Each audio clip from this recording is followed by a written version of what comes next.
Yang pertama kita coba ingin membangun kesadaran secara moral maupun secara mental bahwa perjuangan Garda Pemuda Nasdem sampai hari ini belum belum sampai pada tujuannya dan masih ada banyak persoalan yang harus kita buat. Nah, kinerja sendiri, Garda sendiri di Aceh Barat seperti apa sekarang?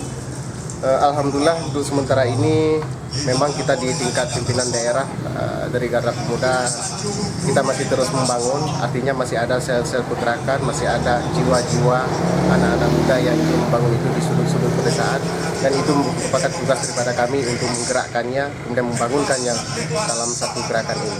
Ya, seperti apa kerja para Garda di Melabu ini?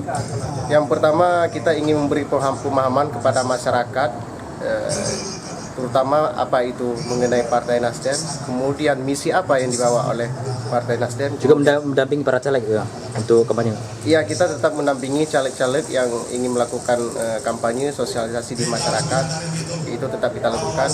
Bahkan mungkin di akhir-akhir bulan ini menjelang pemilu itu jadwalnya akan semakin padat.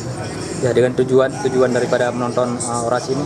Tujuan untuk kita nonton orasi ini yang pertama adalah bagaimana sosok-sosok kader daripada Garda Pemuda Nasdem ini yang memang disiapkan menjadi kader-kader partai kemudian itu siap bertanding di lapangan dan siap membawa misi perubahan melalui pencerahan-pencerahan dan pengukuran mental serta doktrin yang kita miliki saat ini.